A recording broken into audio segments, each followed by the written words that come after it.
Leksioni i dytë i së drejtës administrative lidhet me organet e administratës publike.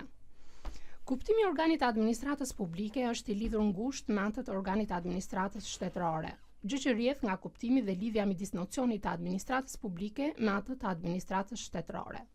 Si organet e administratës publike janë së pari organet e pushtetit qendror, si presidenti, kryeministri, ministrat, drejtuesit e institucioneve të pavarura kushtetuese, si avokati i popullit, kryetari i kontrollit të lartë të shtetit, drejtuesit e institucioneve të tjera qendrore të ngritura me ligj, si inspektori i përgjithshëm, inspektoriati të lartë të deklarimit dhe kontrollit të pasurive, avokati i shtetit, avokati i prokurimeve e tjerë.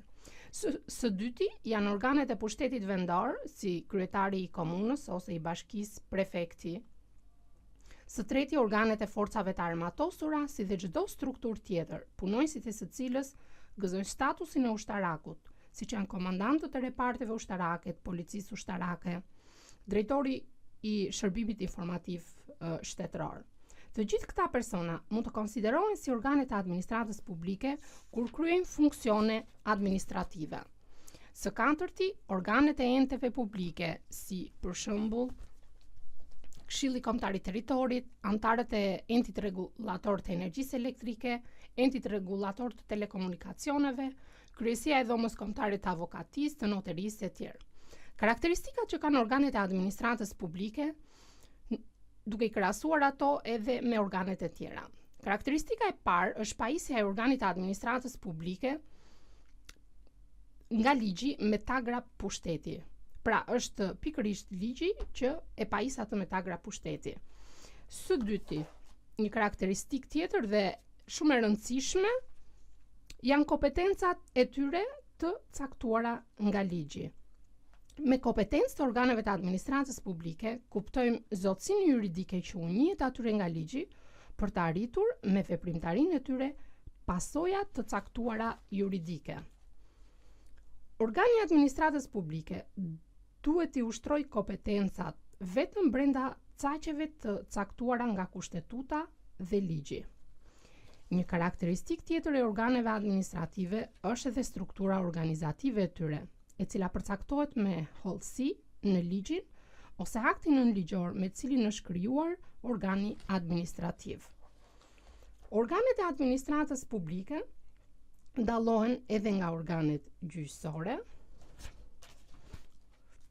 Dhe në përfundim, ne mund t'i emërtojmë organet e administratës publike apo asaj shtetërore, ato organe ekzekutive urdhërdhënëse, vendimarrëse, si dhe me fuqi rekomanduese të shtetit tonë, që veprojnë në bazë dhe për zbatim të kushtetutës e të ligjit, me qëllim që të udhëheqin, të organizojnë ose monitorojnë jetën politike, ekonomike, shoqërore e publike në vendin tonë, sipas parimeve të shtetit të së drejtës. Llojet e organeve të administratës publike apo asaj shtetërore. Në mënyrë që të bëjmë një klasifikim të tyre, duhet kemi parasysh që merren disa kritere për bazë. Së pari, merret mënyra e formimit të tyre. Së dyti, shtrirja toksore e veprimtarisë së tyre. Së treti, karakteri i kompetencave të tyre. Së katërti, struktura e tyre. Dhe së pesti, burimet e financimit dhe mënyra e disponimit të këtyre burimeve nga ana e tyre.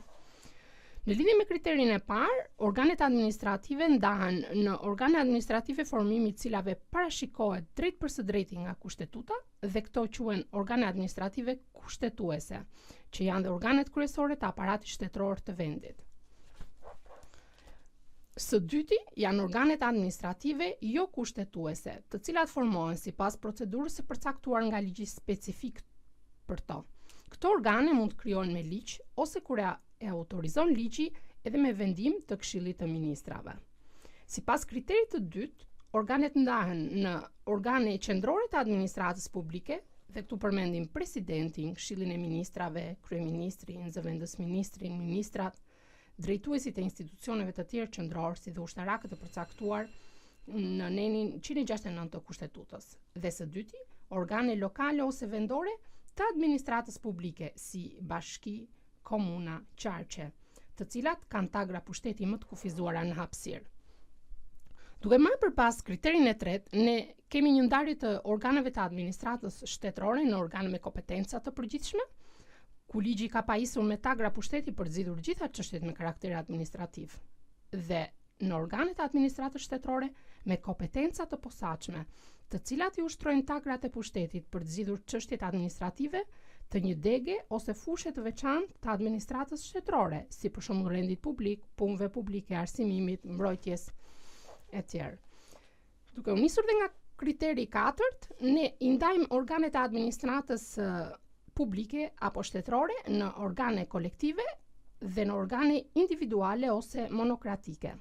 Si organe kolektive do të përmendim Këshillin e Ministrave, Këshillin Kombëtar të Territorit, Komisionin e Shërbimit Civil, Këshillat e Komunave, të Bashkive apo të Qarkut. Si organe individuale do të konsiderojmë ato organe të cilat me cilësinë e organit administrativ paraqiten si një person i vetëm.